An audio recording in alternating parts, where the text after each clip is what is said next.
Good afternoon, everybody. If everybody could please take your seats, we're going to call the meeting to order. Thank you, everybody. Welcome to the Transportation Committee meeting of Wednesday, November 13th. I'm Councilman Mike Bonin, the chair, along with my colleague Paul Koretz. Anticipate being joined by Ms. Martinez shortly, but we are going to begin. We have a few speakers who have filled out multiple public comment cards, so we are going to do that first, and general public comment, then we will do the consent agenda, and then get to item 15 before we do other items after that. Mr. Herman? Not in the room. He is not in the room. Mr. Previn? Not in the room as well. Okay. Ms. Ramirez? Is there a Brenda Martinez?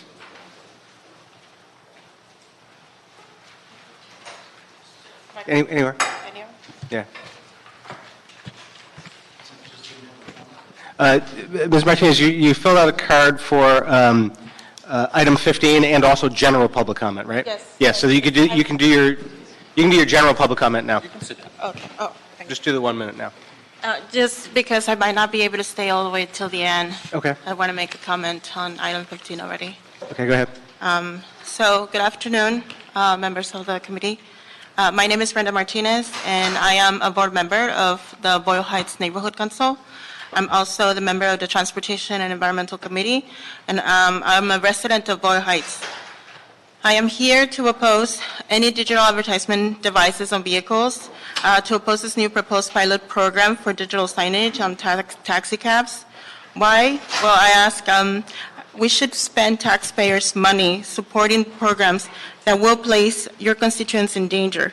These signs are hazard, intrusive, but overall dangerously distractive.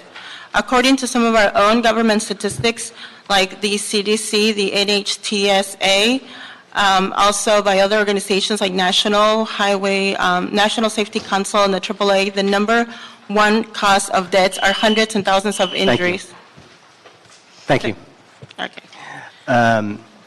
Okay, colleagues, I'm going to close general public comment now, and that also will close the multiple speaker item section, and would recommend we approve on consent items 2 through 9, 11, and 12.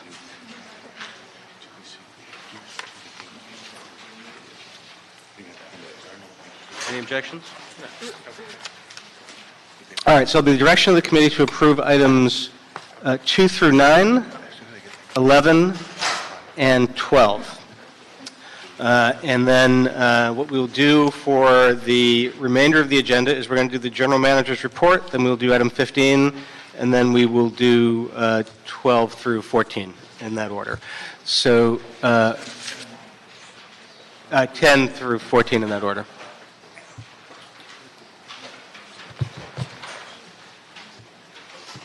So this is item number 1.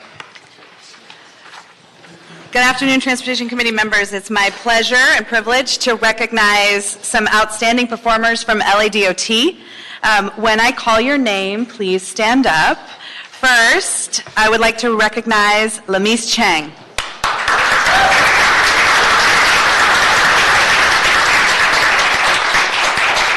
Lamise works in the Active Transportation Division and joined us only a year and a half ago. She came over from the City Planning Department, thank you, Vince Bertoni, to join Ledot as a Transportation Planning Associate. It is not often that employees get recognized so soon after joining, but we want to recognize her skill in improving processes, coordination with the team and others, and her can-do attitude. Lamise is the lead for many Active Transportation Bikeways programs efforts, including project development and planning to expand the Bikeways network infrastructure. She's managing the post-installation requests and communication efforts for the MyFig project, conducting outreach efforts for the Main and Spring Forward project, and plays a vital role in coordinating efforts with the Bicycle Advisory Committee. We are also excited that she has a big role in planning and developing new projects to connect the LA Riverway with the communities that it serves by facilitating safe access for those who walk and bike to the river in conjunction with the Mayor's LA River Task Force. We know Lamise will continue to do great things and serve as a role model for new employees. Thank you, Lamise.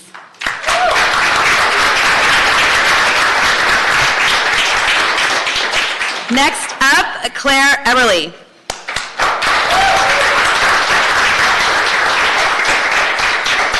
Claire is also a transportation planning associate with the Active Transportation Division that's been with the department for about a year and a half. LADOT was fortunate to hire Claire, who came to us with several years of experience as a council deputy for District 14. By extending herself selflessly and tirelessly to get the job done, she has quickly grown into a leadership role in many of DOT's programs. Amongst other tasks, Claire is the project manager for the Ciclavia Open Street program and oversees the department's bike parking programs, including the installation of over 300 bike racks a year. Perhaps the most significant reason we're bringing her work to your attention is that because of her selfless dedication and ability to work with partners at all levels, she played a huge role in earning the city a large share of the state's cap and trade revenue through last year's Affordable Housing and Sustainable Communities Grant Program.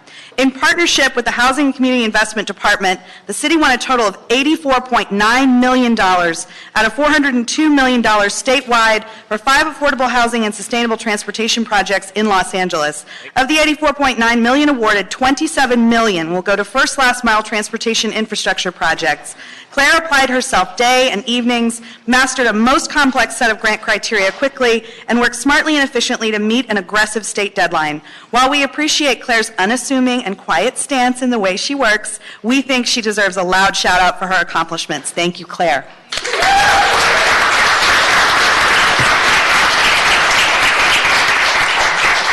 And last but not least, Lauren Ballard.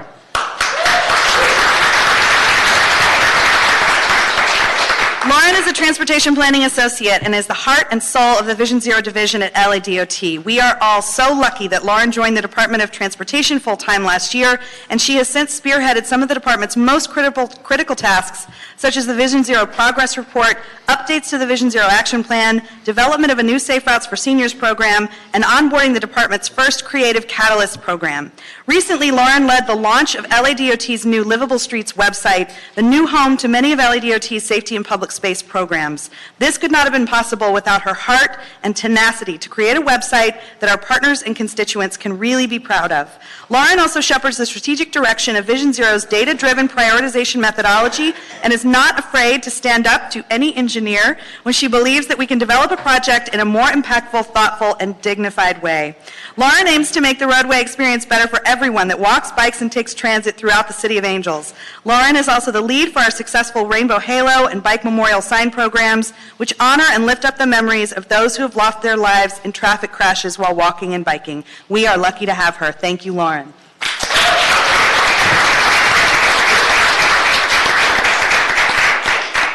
And that concludes my report. Okay, all three, can you just stand up again, all three?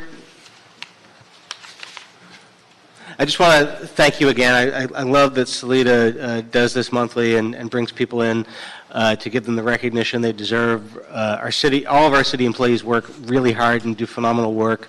I have a particular appreciation for the work that you do in making our streets more safe and more livable and trying to do engagement and project delivery and consensus building all at once, and you probably don't get thanked enough for it, and so I just want to make sure, in addition to the recognition, you get a big thank you, so thank you. Thank you.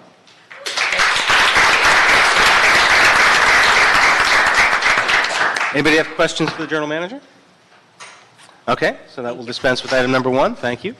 And we will, recognizing that there's a lot of people here in the audience for item number 15, we will go next to item number 15.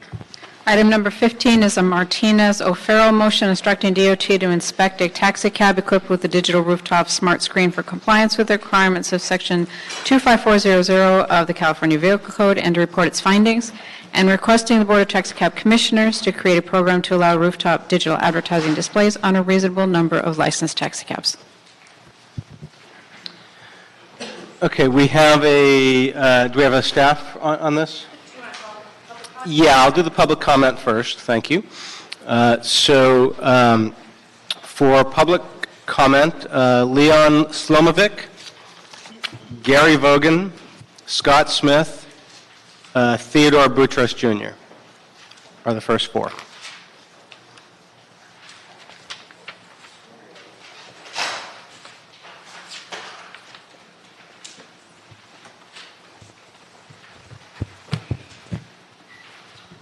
Just to make sure, this is part of public comment or on issue of item number 15? This is item number 15. Okay. Wanted to thank members of the committee for bringing this. What's your name, sir? My name is Leon Slummet. Okay, thank you. I want to thank members of the committee for initiating this legislation, Ms. Martinez and Councilman Corres. This is necessary for the drivers at the time they are struggling. This is additional income that they can get.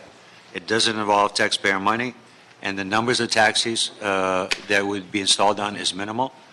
Also,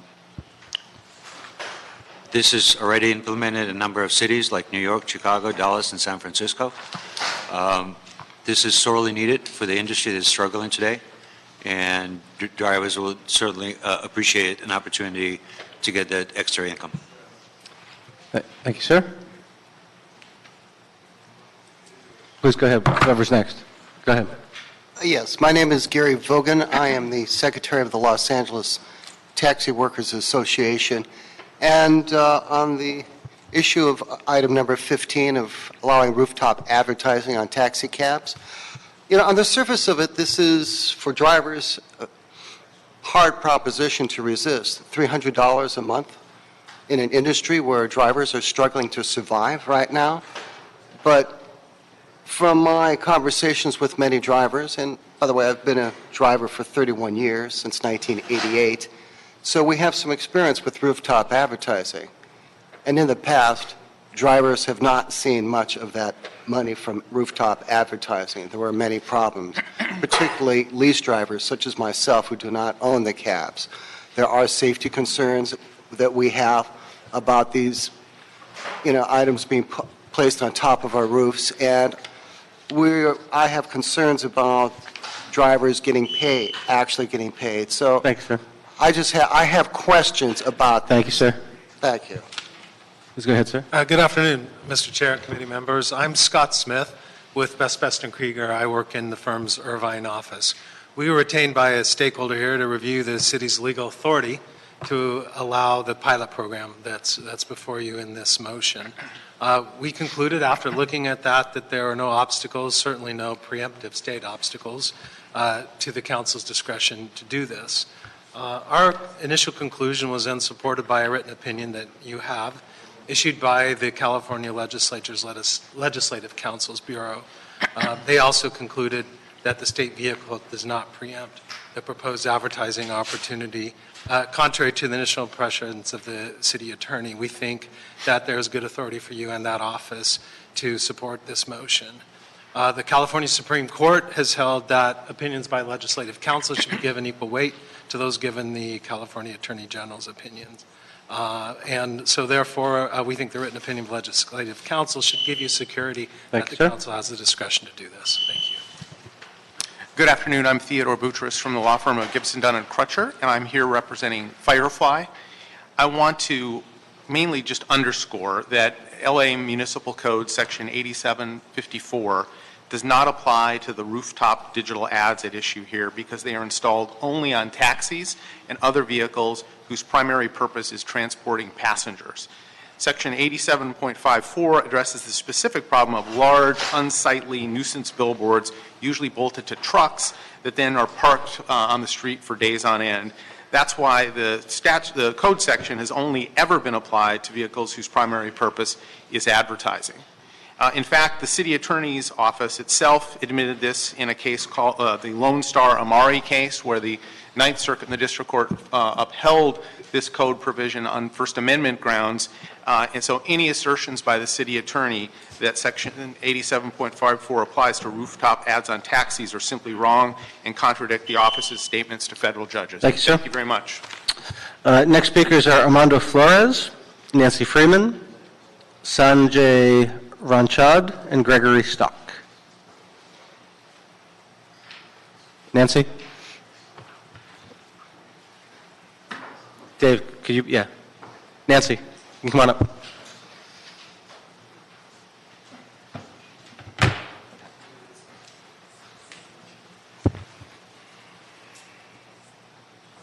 Yeah, you can come on up. Yep. Armando, why don't you go first? Yes. Good afternoon. My name is Armando Flores with the Valley Industry and Commerce Association, VICA, and we're here to support the establishment of a taxi pilot program for digital rooftop advertisements. Councilwoman Martinez's proposal would allow rooftop digital advertising to be displayed on a reasonable number of licensed taxi cabs. This type of advertising offers local businesses an innovative model of promoting their product or services to consumers throughout Los Angeles. Small-scale digital advertising allows small businesses to reach a diverse audience in neighborhoods that are typically hard to reach while remaining within their budget. We support and we urge you to support Councilwoman Martinez's motion, which will help guide the development of good policy while ensuring public safety and allowing businesses to thrive using new technology. Thank you. Thanks, sir. Go ahead, Nancy. Hi, Nancy Friedman from Brentwood. Excuse me. We oppose this, and we have for the last couple of years, and there are several reasons why. People complained that they parked in their neighborhoods and it was unsightly, and they didn't like it, the people that owned the taxis, their neighborhoods. Secondly, it's like the antithesis of trying to make the streets safe. They're so distracting, and if one person gets killed because of this, it's very serious. And there's just really no advertising or anything that is so important that you can't wait to get home to see it. This just ties into digital signs of any type, and we will oppose this as long as we can because it just does not seem city-friendly to have this be involved. I understand there's a living to be made by people that do this, but there's also a quality of life in Los Angeles that is slipping away because we're beginning to look like a silly city rather than a really impressive place. So thank you. Good afternoon. Sanjay Ranchad with Firefly. Our company installs smart screen displays on taxis and rideshare vehicles that show community-appropriate advertising. The audience for our screens are pedestrians, not other drivers. The motion before you would establish a process for taxi drivers to earn additional money from digital rooftop advertising at a time when they need the financial opportunity more than ever before. Firefly can help drivers take advantage of this opportunity because we enable full-time drivers to earn reliable supplemental income as much as $300 a month without driving any additional hours. Our smart screens in the city of LA comply with the California Vehicle Code, and a recent opinion from the Legislative Council's Bureau at the state capitol confirms there's no obstacle in state law to this motion, as you just heard. Our smart screen displays also are compliant with the municipal code requirements, as was explained by Mr. Boutros. And I should emphasize the screens shut off when the vehicle is parked and turned off. Thank you for your leadership, and please support the motion. Thanks, sir. My name is Gregory Stock, and I'm the Director of Partnerships and Public Affairs at Firefly. I've spent the last 2 years ensuring that Firefly benefits the cities we operate in by supporting drivers and providing free messaging to our nonprofit and public sector city partners. In Los Angeles, Firefly has partnered with the Los Angeles Police Foundation, the Coalition for Clean Air, and the SPCA LA, People Assisting the Homelessness, as well as the Amber Alert, and running effective messaging campaigns across the city at no cost to our city partners. In addition to our City Partners program, Firefly is dedicating time and resources to improving the communities in which we operate. Through smart city sensors and our displays, we can monitor temperature and air quality to generate scientific data that helps you, city leaders, make better decisions about local policy issues. We look forward to exploring opportunities of partnering directly with the City of Los Angeles and expanding our City Partners program to LA taxis. We ask the Council to move forward with the Martinez motion to help taxi drivers earn a living. Thank you. Thank you. Last two speakers I have here are Sam Jamal and Kendall Asuncion.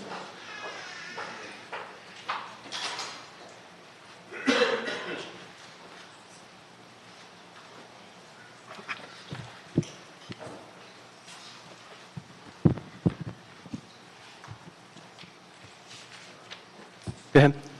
Thank you, Chairman Bonin, for scheduling Councilmember Martinez's motion, and also like to thank Councilmembers Martinez and Koretz for their leadership. My name is Sam Jamal, and I'm Regulatory Affairs Director and Counsel for Firefly. These are challenging times for all workers, especially taxi drivers in Los Angeles. Gas prices are at record levels, housing costs continue to increase, and all this is on top of rising costs and necessities like health care and auto insurance. This is why Firefly is proud to offer an opportunity for rideshare drivers to earn supplemental income as much as $300 a month here in Los Angeles. That's nearly 15% of their average income. These drivers don't have to drive additional hours to earn this income. All they have to do is drive the same hours they'd otherwise be driving. We'd like to extend this opportunity to taxi drivers here in Los Angeles, just like we do for taxis in San Francisco, New York City, Chicago, and Dallas. Many of these drivers are working over 70 hours a week, and this is an opportunity to make additional income. The city's previously approved this as discussed. It's fully legal under state law and local law. So let's go ahead and work together to have this opportunity for these drivers. Thank you. Please go ahead. Good afternoon, council members. My name is Kendall Ascension. I'm here on behalf of the Los Angeles Area Chamber of Commerce to express our support for a pilot program to allow rooftop digital advertising on taxicabs. We've previously expressed our support for a program to allow taxicab drivers to receive the same opportunity to supplement their incomes without having to work additional hours as their rideshare driver counterparts. In addition to developing an equal opportunity for cab drivers, digital rooftop advertising is an innovative technology that is part of the future of communication. It allows local businesses to advertise throughout the region and generate more brand awareness. We urge you to support Councilwoman Martinez's motion and appreciate your consideration. Thank you. Thank you. Okay, that concludes comment on this item. Ms. Martinez, did you want to say anything before staff, or do you want to go straight to staff? No, I wanted to call up DOT, if anyone is anyone here? Wanted to hear if there was additional recommendations that we should be considering.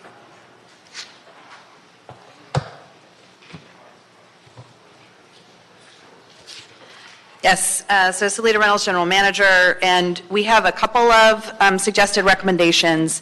And the main one is that we would like the opportunity to bring back a proposed pilot program to permit these devices. And we think that that's an important first step before we can actually deal with some of the indemnification issues around requiring us to perform inspections. And so we think that before we begin inspecting, we want to bring back a proposal for a pilot program. And from my perspective, I think it will be valuable to have that pilot program be about all of these kinds of devices, no matter what kinds of vehicles they're on top of, so that we can make sure that we're preventing kind of business practices that might negatively impact and increase congestion in the city and distraction and so on and so forth. So I think there is a way forward to create a pilot program that can be very simple, and we'd like the opportunity to come back and present that to the committee. So the only concern that I have with that is I just want to make it very clear, my motion was to pilot taxis and taxis only. Yeah, understood. We will bring back a recommendation for you to consider and sort of understanding, what that would mean, what the sort of direction and pros and cons are of that. Anything you want to add? No. That's all. Mr. Kretz? How long would that delay the process? And if we didn't take that step, what would it look like if we just move forward with the program? We don't have the resources or capacity to begin inspections right now. We have, sort of a lean program that is equipped to inspect performance inspection duties under the taxi program. And so it would take us a while if we were going to try and just move into inspections to resolve all of the indemnification, and do we want to have third-party inspections, and how would that work? And would we actually charge a fee to Firefly for those inspections as part of a permit program to cover the cost of administering those inspections? So I don't know that you actually save a ton of time getting rid of the pilot program. It really would require the department needs some time to ramp up to be able to start performing those inspections. We don't even have a good sense at this moment of how many there are in the city right now and how we would bring all of that together. So what do we do with Uber and Lyft in terms of inspecting them, or who is expecting the Fireflies on Uber and Lyfts right now?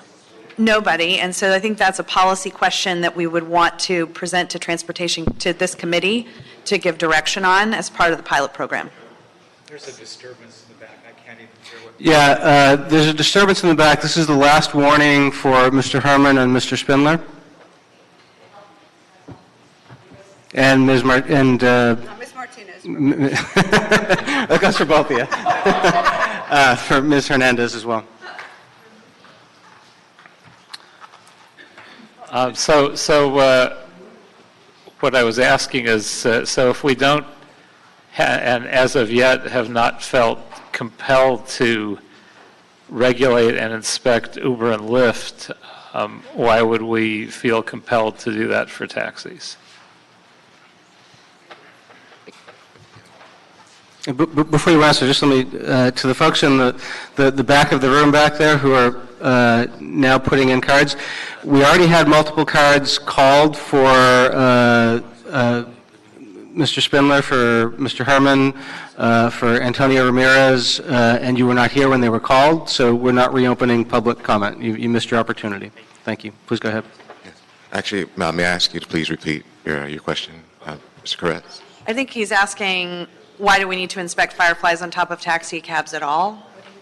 When we don't do it for Uber and Lyft, and if Well, we have a we weren't completely different suggesting regulatory this, responsibility for those two entities, and I think that's the real difference. We don't Right. have jurisdiction over either Uber or Lyft. That's a CHP who would, either CHP or the DMV. well, if they don't feel compelled to do this for them, why are we compelled to do it for taxis? Well, for us, it's a safety issue, amongst other things. State your name, please. I apologize. Jarvis Murray, for-hire policy administrator for LADOT. And for us, it's a safety issue. So one of the things that we wanted to ensure is that if there's any type of digital advertising on any vehicle that's operating on our curbs and our city streets, that it's safe and that it remains sturdy and something that isn't going to fall. Also, we're looking at, what type of program is it? Is it the type of program that incentivizes a driver to continuously drive more and more in order to earn more money, or is it something where the driver can earn passive income by doing the same amount of work? We could look to our partners in other cities, such as New York and Chicago, who are regulating digital advertising on their taxi cabs, and look at what they're doing. I understand that New York has some specifications in terms of what they're looking at for what goes on top of the advertising, whether it's a military grade type material, those types of things in order to... Content of the advertising itself. Correct. And so these are the things we think are important for the city, and we think that it's important that we still have a voice in those matters. And we think that permitting digital advertising on any vehicle, frankly, is an important process for what we should do. I mean, to me, it's just frustrating that we aren't able to have any impact at all upon the group that is doing it currently, and yet we will slow the process down for a different group that's no more or less responsible or safe within the city of Los Angeles. I think that I would just humbly suggest that that is one of the benefits to actually regulating and permitting the companies that are providing the advertising. And so that actually regulates their existence in Los Angeles, no matter whose car they're on top of. If you don't drive for anybody and you just want to have digital advertising on top of your vehicle, that is an arena where that is one of the upsides of potentially regulating through that in that way, instead of creating a program that is curated exclusively for taxis. Mr. Michelson, you look like you'd have something you'd like to say. Good afternoon, council members. David Michelson with the Office of the City Attorney. Pleasure to be here with you today. I think this may be the third time our office has appeared here at the table in front of this committee dealing with this issue, so I'm not going to go over all the grounds that we've gone over in the past, but I think it is important for our office to say the following, simply because during public comment, a number of members of the public came up here and would have you all believe that it is legally smooth sailing to allow these digital messaging signs to be placed on top of vehicles, taxis or otherwise, in the jurisdiction of the city of Los Angeles. That's not true. It's not legally smooth sailing. We issued a report to the council, confidential, back in June of this year that goes into a fair degree of detail as to the legal problems, and I've testified before you at a high level as to what some of those concerns are. There are problems under state law as to why these devices are not consistent with state law, under current state law. And there's a problem under the Los Angeles Municipal Code, 8754, when any vehicle's at the curb that has an advertising device that's attached to the vehicle, it violates the municipal code. Having said all of that, if the council, through its policy desires, wishes to allow for this opportunity for drivers of vehicles in the city to have these kinds of devices mounted on their roofs, if that's the policy decision, we would, as we have in the past, recommend that state law amendments be sought and also that the municipal code be changed as well. I'll also add that even if those two things were to happen and the legal waters were to be calmed so that this technology could be used here in the city, allowing the devices only to be put on top of taxis and on no other vehicles would also be legally of concern, whether it's called a pilot or not, in terms of just allowing one set of drivers to have the opportunity to have these devices and no other set of drivers in the city presents legal concerns from certainly our perspective.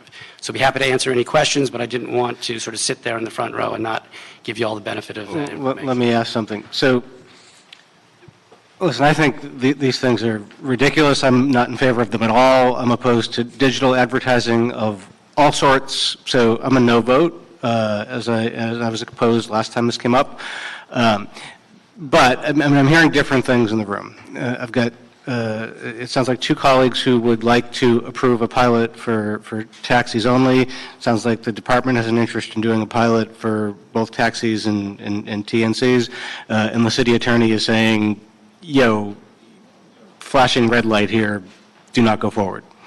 And I had a question which I think Mr. Michelson, I think just sort of answered, but I was going to ask, given the sentiment of my two colleagues, could we do a pilot just for taxis, conditioning that any company that participates has to agree not to be doing it on something that we are not permitting? I think I'll defer to the city attorney. I was just going to say, we can bring you back some alternatives. Well, that can be one of them. We can have a taxi-only plan. We can explore some of those. They're not necessarily simple answers from, I think there are some legal considerations that are maybe make it hard to give you an answer to that on the fly. But I don't see any reason why we can't bring, I hear the direction from the committee, strong interest in moving something forward with all due haste that just focuses on taxis, and we can bring you sort of a couple of choices on that you can have in front of you in a short period of time. So another question for Mr. Michelson then. You said there would be some concern on your office's part if we were to make a distinction between the taxis and the TNCs. Would there be a similar concern if we were allowing them for taxis and TNCs but not allowing people who were driving for DoorDash or something to also be making extra bucks by having advertising on their rooftops? I think the answer to your question is, yeah, the legal concern is going to be out there if there's sort of any discrimination among drivers, even myself. Why can't I have one of these things on my roof? If the city wants to, from a policy standpoint, through a pilot process or some other process, sort of test the waters with these things to see if they're safe and maybe gather some data and do some analysis, I guess the city then would, if it's going to just only allow, say, taxi drivers to have these devices on the roofs, the city's going to have an explanation, a rationale as to what is the sort of nexus or connection between why only taxi drivers are allowed to be piloting these devices and no one else. In other words, the city could have a pilot, assuming these other legal concerns were addressed at state law and city law. The pilot could be, you know what, we don't really want more than 1,000 of these devices cruising around the city of LA. We want to have all these various restrictions because I think your general manager of DOT is wise to point out that they should be regulated if they're going to be out there. But if we say we want 1,000 of them out there, let's highly regulate them, let's check back 6 months and then 1 year, let's see if they're safe for pedestrians, safe for other motorists, see what other issues might come into play, and then report back. Fine, why just taxis? Why not TNC drivers? Why not DoorDash? Why not Dave Michelson on top of his Ford Flex? So I think that would have to be answered. I'm not suggesting it's impossible to have that rationale as to why taxis only, just I haven't heard it. And the rationale probably would not work if it's just taxi drivers are suffering financially, and that's a worthy cause, I get it. That may not help, though, as to why a pilot. Does that make sense? I get it, yeah. Ms. Martinez? Yeah, so, I mean, I am not an advocate for the advertising industry. That's not why I'm doing this. I think I've been very clear from the very beginning. The taxi industry has been disseminated by the unlevel playing field that we have given the TNCs.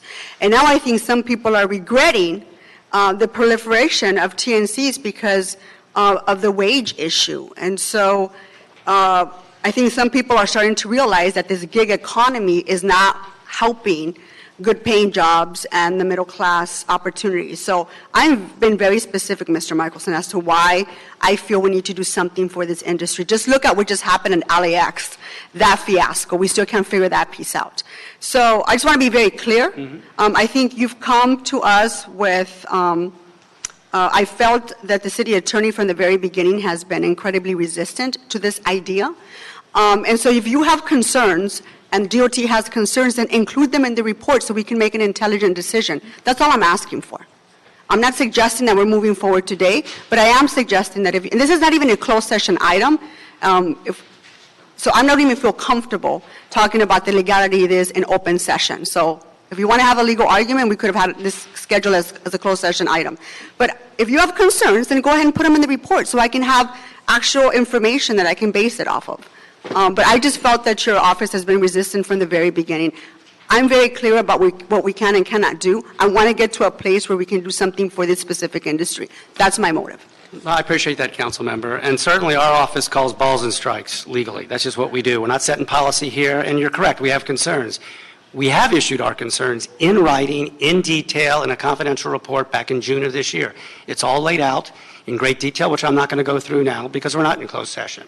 I've only explained things sort of at a high level, and that's what we did a number of months ago, I think twice at T Committee. So our advice is in writing, it's detailed, it lays it all out, and our advice hasn't wavered. And again, we're just calling balls and strikes, and if council from a policy standpoint wants to promote this technology, certainly we respect that. We're just trying to lay out what the, from our perspective, legally prudent path would be to get it done. Just before I go to Mr. Koretz again, just want to note there's a couple folks who put in cards late. We already did the public comment on this earlier, so I'm sorry, Barbara, but we did get your document, which every member has. So, Mr. Koretz, do you have additional questions? And comments. Go for it. First of all, thank you, Mr. Michelson. Just for the record, I disagree with the city attorney's interpretation. I believe it's been since the city attorney gave us his advice that the state's legislative council has opined in a written opinion that there's in fact no limitation on the use of privately owned vehicles for advertising as long as it's compliant with Vehicle Code Section 25,400, which authorizes private vehicles to have these advertisements. Also, LA Municipal Code 87.54, which the city attorney refers to, titled Operation of Unusual Types of Vehicles Causing Traffic Problems, is not a taxi regulation. It's a parking regulation for parked billboards that we all remember the effort to deal with. It is not for vehicles that stop only for a moment when they pick up or disengorge passengers. Also, earlier this decade, we had similar devices on LA checkered cabs without providing this legal advice that it couldn't be done. They were approved by the Department of Transportation. So I don't see any overwhelming case for these not being legal. I don't even see a case. But I think we should regulate them, and I'm not 100% opposed to including some Uber and Lyft vehicles also. I'm just opposed to letting Uber and Lyft vehicles run wild with this technology, and taxis, which are the ones that are clinging to life after we have regulated them and let Uber and Lyft run wild in multiple arenas, most recently providing close to a death knell at the airport by eliminating the only area where taxis are competitive due to their convenience by making them equally inconvenient. So now if we do something to allow them the tiniest bit of income, and possibly allow taxi drivers to continue to remain in existence, I think that's a reasonable goal. Okay. That certainly complicates your work going forward, Mr. City Attorney. So just a couple things. I mean, for everybody who's here, this is clearly going to pass 2-1, and the following is not meant as a criticism of my colleagues who support this. I get it. I just want the folks who are here, who are opposed to this, to know I am with you.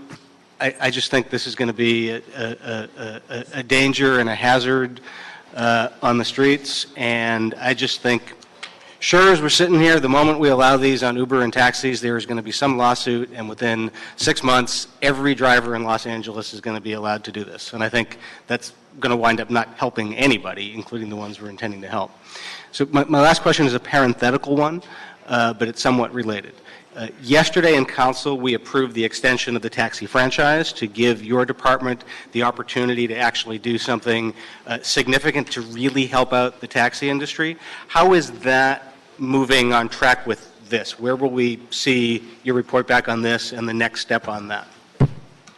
So my goal was, particularly with everything going on out at LAX, to get past holiday travel before we take up sort of the complex issue of, and we're doing a lot more work actually with many of the companies themselves, the drivers, to refine the recommendations we had per your direction and their interest. And so my goal, my interest is to bring something back to you to begin that discussion, because I expect we will be back. It'll probably take a few conversations before we get it to a place where you feel confident sending it to full council for a vote in January. So that we have it done within plenty of time before the franchises expire and those companies can make business decisions based on new regulation. I think that it would be reasonable for us to bring back something on this item maybe in that same time frame, January, February. And again, you know, there's a Fireflies on taxis pilot, and then there's a, you know, something else for you to consider, which would be how are we going to regulate mobile digital advertising on top of vehicles in the city of Los Angeles pilot, which is about permitting those companies that want to do that function in this city. And so it may end up that they don't actually have to move ahead and one can go faster than the other, et cetera, et cetera. So I think they can kind of come together depending on what you decide. They may be completely wrapped up together, or they may end up on, you know, sort of independent tracks. Oh, God, you just made me wonder about the future of digital advertising on drones in the city of Los Angeles. What do you think keeps me up at night, council member? It's not the scooters? Nah, I got them handled. Digital advertising on those are coming soon, too. Yeah, right. Digital advertising on scooters. Yeah. Then you'll be in a bind. No bind whatsoever. Okay. So we're going to amend the ask To add Salida's recommendation. Report back on a pilot program for your consideration with some alternatives in it based on the guidance and input that we got. Okay. That will reflect, you know, legal considerations as well. Okay. Ms. Martinez is a yes? Yes, it is. Mr. Kretz is a yes? I don't know. I got to think about this. Yeah, I'm a yes. And you record me as a no on that. Okay, so we are done with item number 15. Thank you. Thanks, everybody, for coming.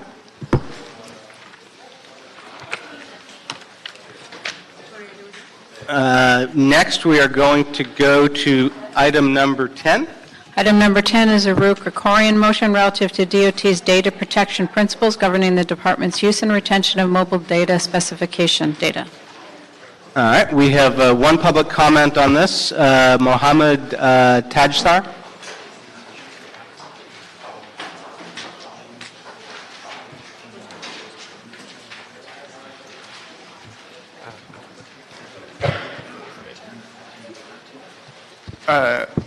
Good afternoon. My name is Mohammed Tajsar. I'm an attorney at the ACLU of Southern California.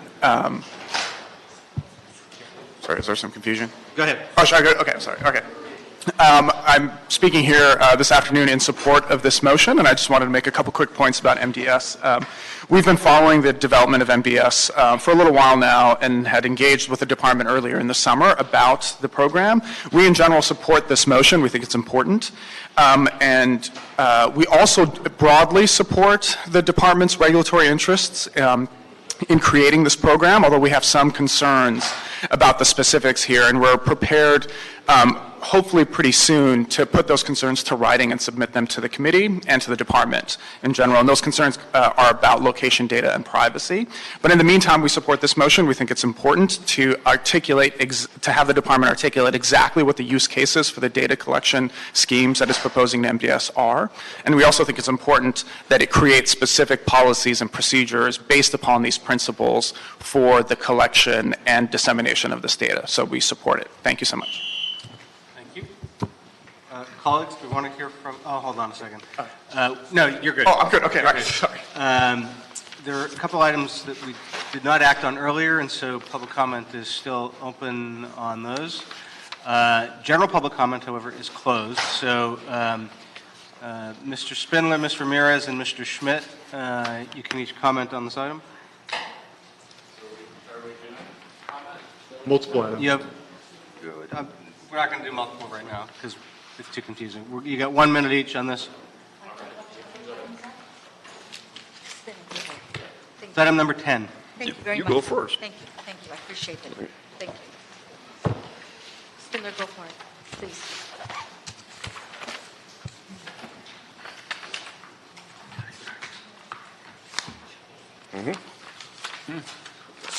All right. Anybody got takers? All right. I'll go first. Okay, hold on. Wait, hold on. You also filled out for 13 and 14. So, Yeah. All right. You can each do 2 minutes for items 10, 13, and 14.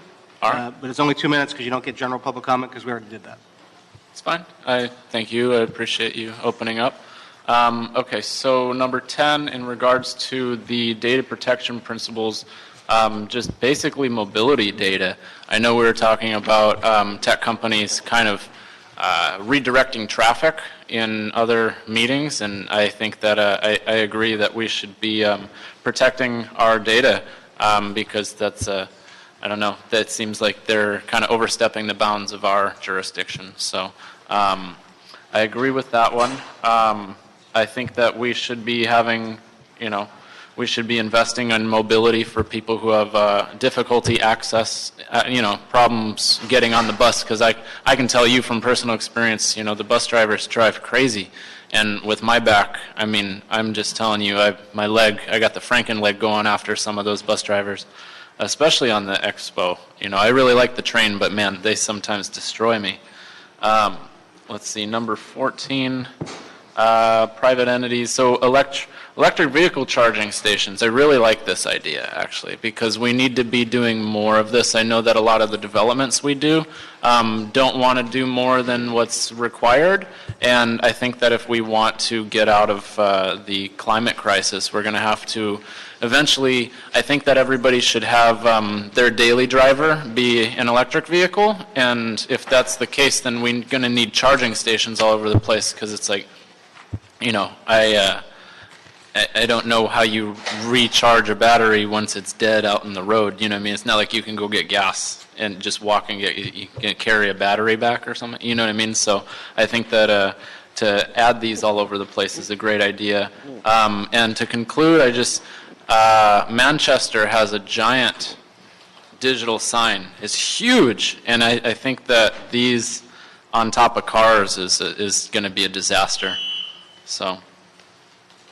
Mr. Ramirez, you have 2 minutes for items 10, 13, and 14. Thank you very much. Number 10, the data protection principles governing the department's use of retention mobility data specification. Boy, that's a hard one to swallow.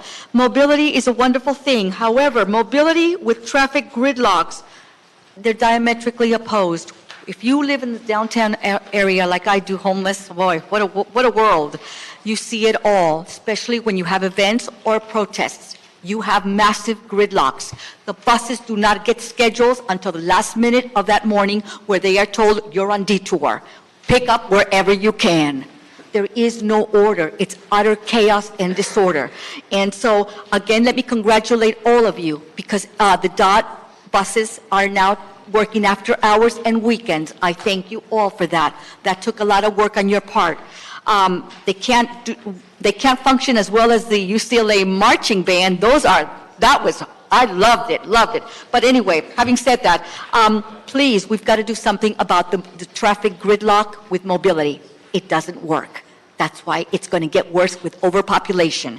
And so, number 13, I'm not sure when you say project delivery, what is that, food delivery? I hear that the food is being tampered by the deliverers. Let's work on something to safeguard the food being delivered to whomever it is being delivered. We need safe and secure food that is not being tampered or tainted. And number 14, ladies and gentlemen, put these electric vehicle charging stations at the LAPD, the Sheriff's Department, and CHP, because as we all know, LA is a jungle. It is drug and gang infested, unsafe, a stink bomb, and uninhabitable. We need to protect all drivers and their vehicles. I want safety for all legitimate vehicle owners. So let's put these stations at the LAPD stations, the sheriff stations, in the CHP controlled area, so we have safety for all residents and drivers. God bless America and Donald Trump. Thank you. Spindler, Herman, Hunt. Yeah, and don't forget Greenspan. So we get to number 10. I'm here on behalf of my pending nonprofit 501c4 transportation niggas. So we're trying to expand the LA program. Now, I have a problem with the use and retention of number 10 of my mobility.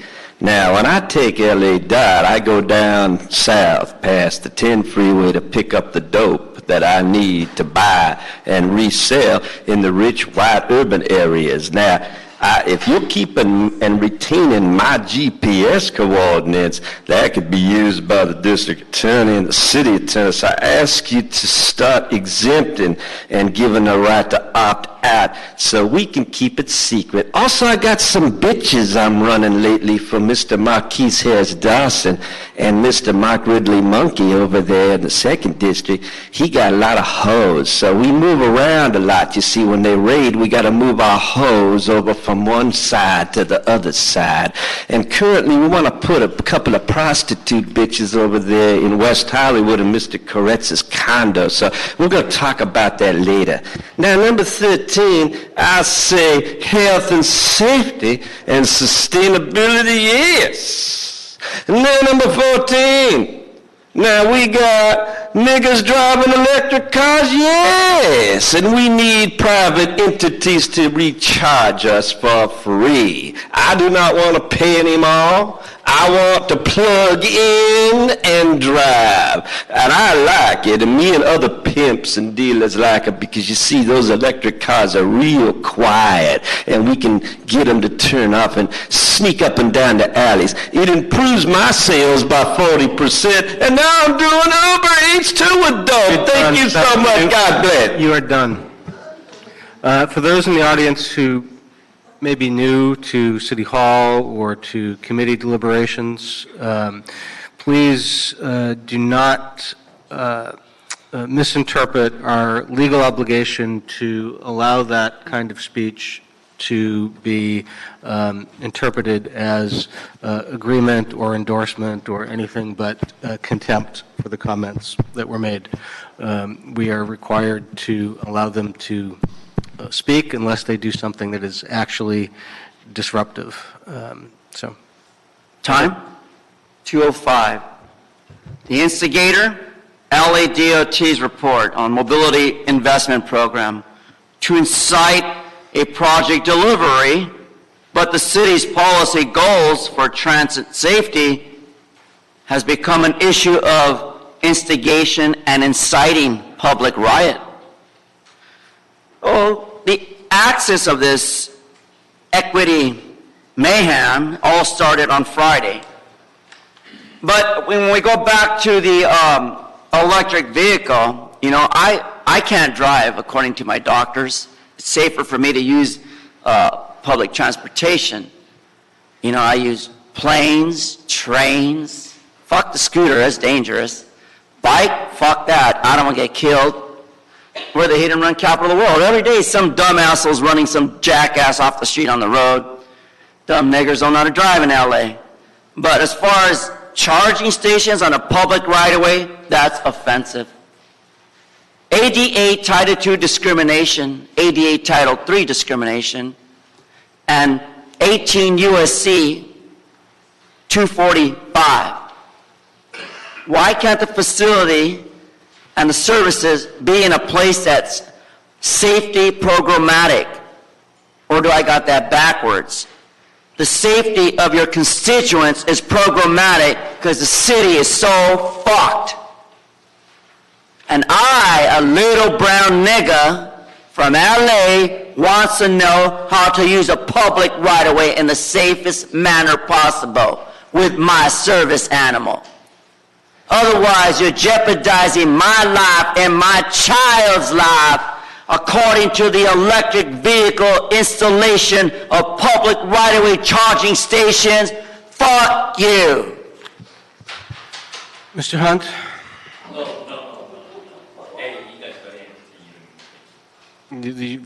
Speak now or forever hold your peace. Okay, Mr. Hunt is foregoing his opportunity to comment for the remainder of the meeting. Mr. Greenspan here?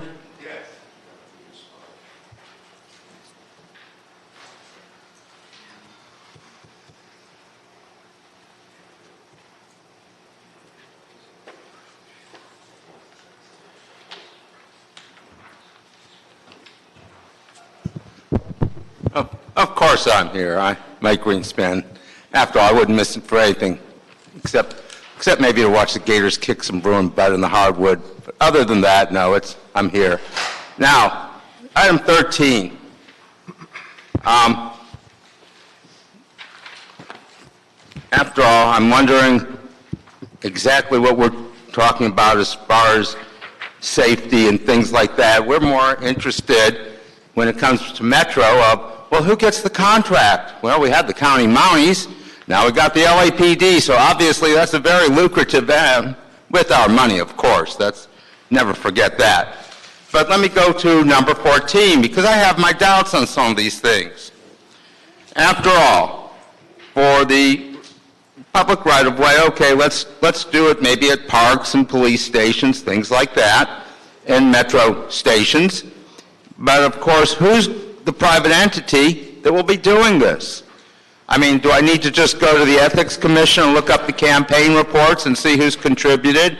And those will be the people in the pool. Are they going to be sole source, no bid contracts given to some good old boy that you maybe went to high school with? I mean, is it up for a public bid and we'll all see who's getting this? I know it's a pilot program and there's lots of loopholes we could put in this, which to the main purpose would be to exclude others and not to include people, very cliquish, country clubbish type of atmosphere.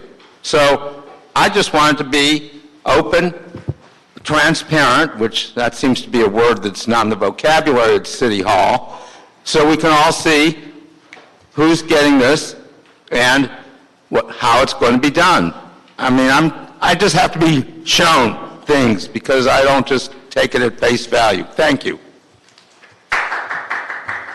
Thank you. That concludes public comment. Any questions to the General Manager? Do we have a motion to approve? Item 10. Item 10, yeah, item 10. So moved and seconded, no objection. Item 10 is approved. That brings us to item number 13. Item 13 is the DOT report relative to the Mobility Investment Program project delivering inventory of mobility enhancements and achieving the city's policy goals for transit safety, health, equity, access, and sustainability.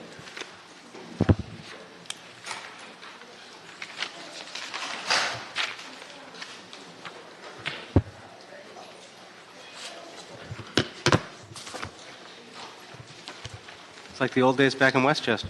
Yes. Good afternoon, Jay Kim, Assistant General Manager over Mobility Management at Ledot. The Mobility Investment Program is a map-based project screening and project scoring platform that's designed to help us be more proactive and competitive when we go after transportation grants. We have Mr. Thomas Carranza. He will give you a quick overview. Did you guys have handouts?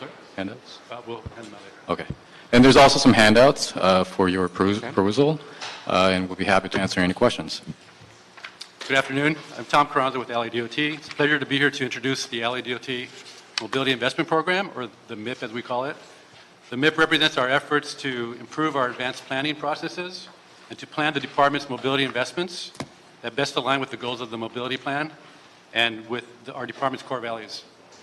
Over the last several months, we created a project database that unified the various work programs and projects led and supported by different teams within LADOT.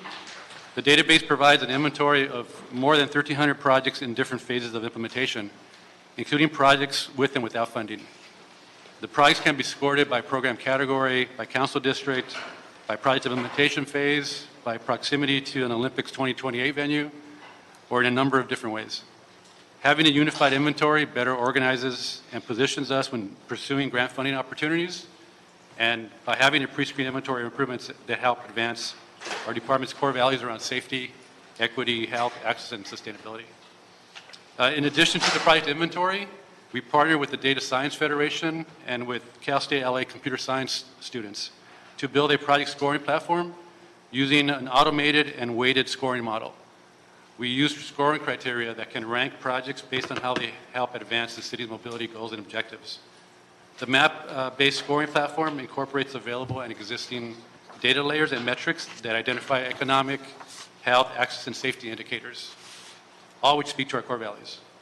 These indicators represent the criteria used to score projects in our platform. The weight of each scoring dial can be adjusted to better match a particular funding program's eligibility criteria. So if there is a grant funding program that emphasizes safety, then we can increase the weight of the safety dial and prepare a ranked list of projects from the inventory that score high on safety.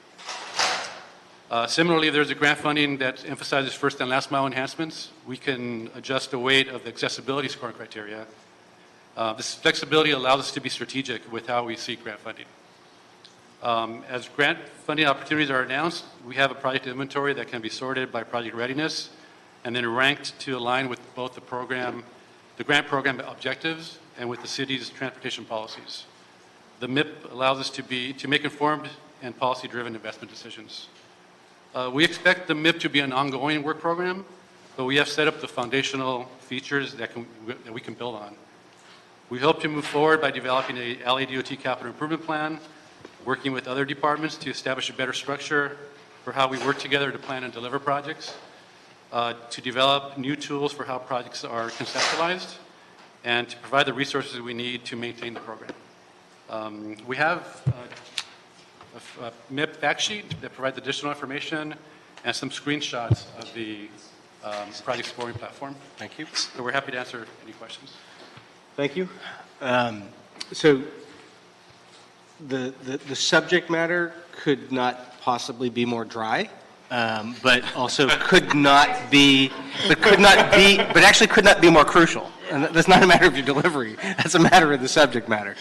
But it actually is vitally important because for a city that has so many needs, and this is not a DOT thing, this is a city overall thing that has so many needs, we really have a real huge problem with strategic planning for projects in particular. And it creates all sorts of chaos because advocates have no idea how to push a project or when to push a project.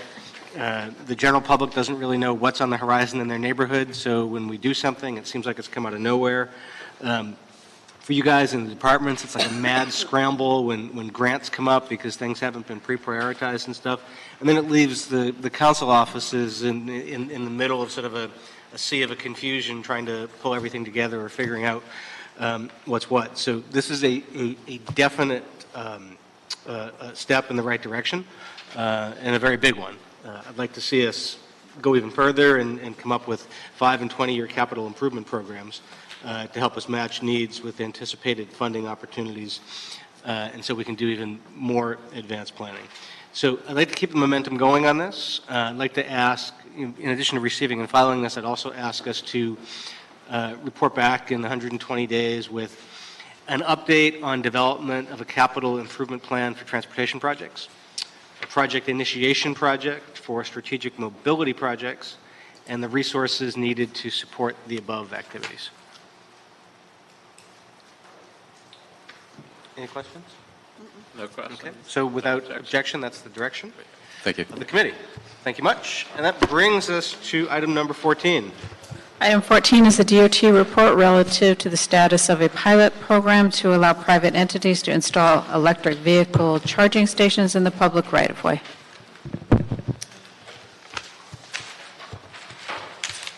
Good afternoon, council members. I'm Mariana Valdivia. I'm LADOT staff with the New Mobility team. I'm here to provide an update on the council direction to explore the feasibility of installing private electric car chargers in the public right-of-way.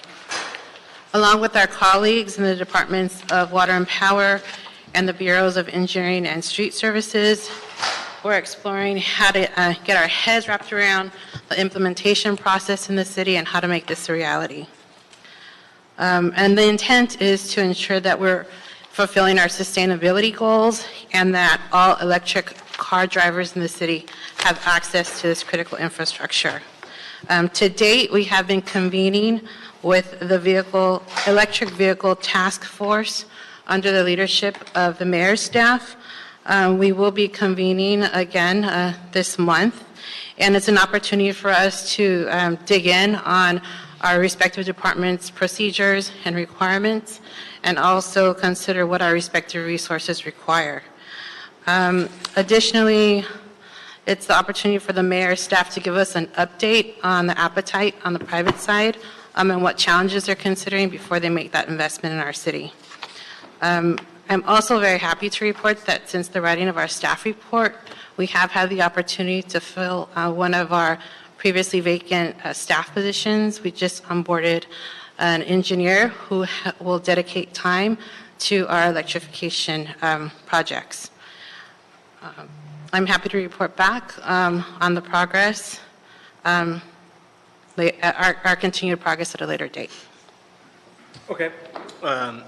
Thank you. Glad to hear you've got some staffing. That should help. I know that this has not moved as fast as DOT would like. It's not moved as fast as the council would like. It's definitely not moved as fast as the public would like. I mean, there's a hunger out there for sure. The task force you mentioned, that's you guys, DWP, Mayor's Office, BOE, BSS, anybody else? BSL. And BSL, right, obviously.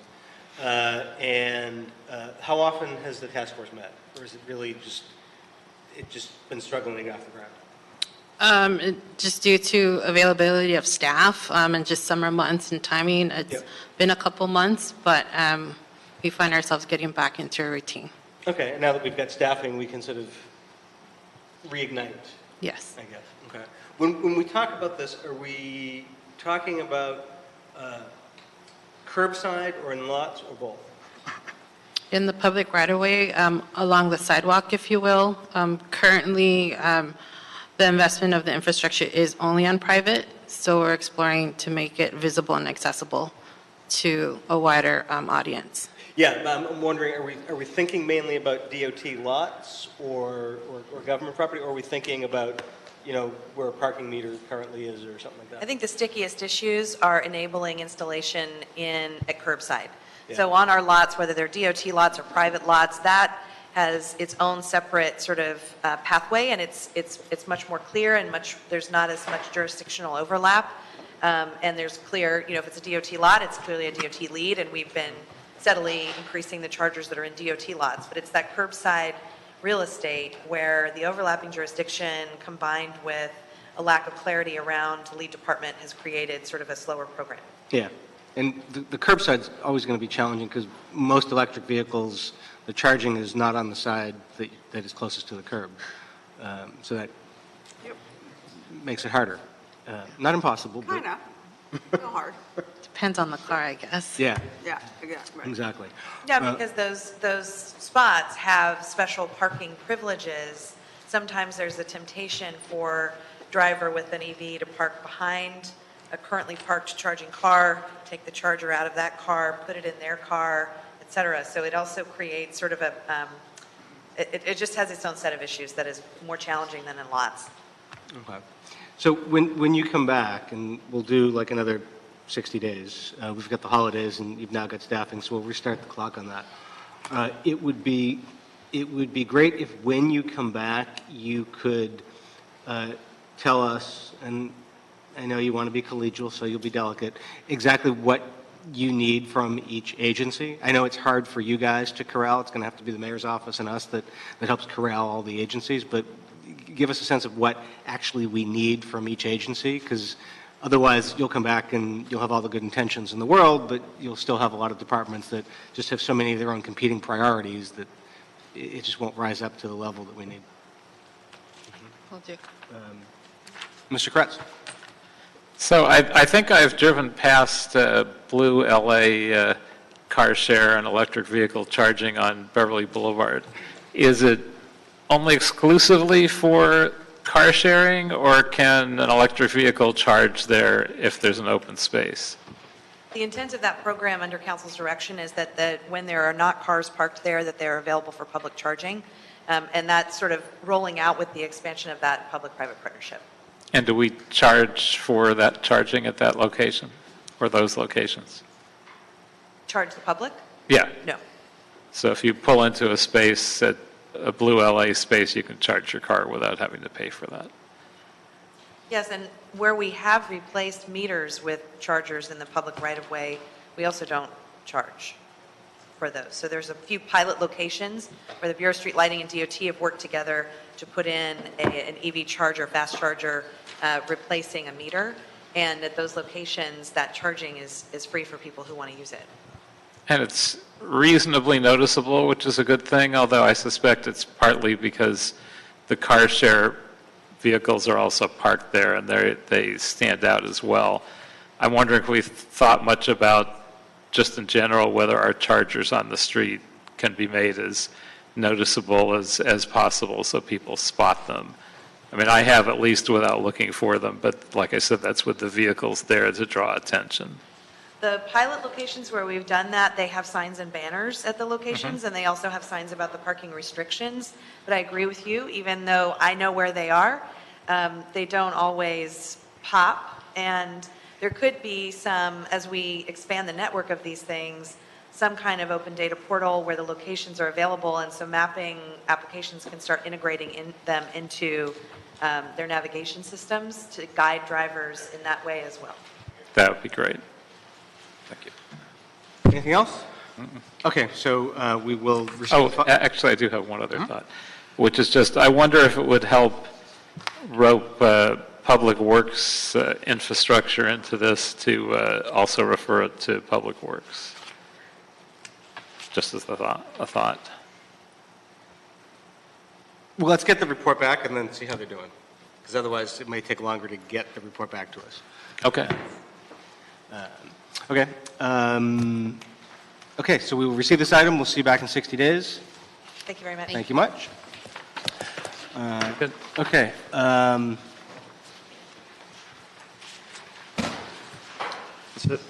Mr.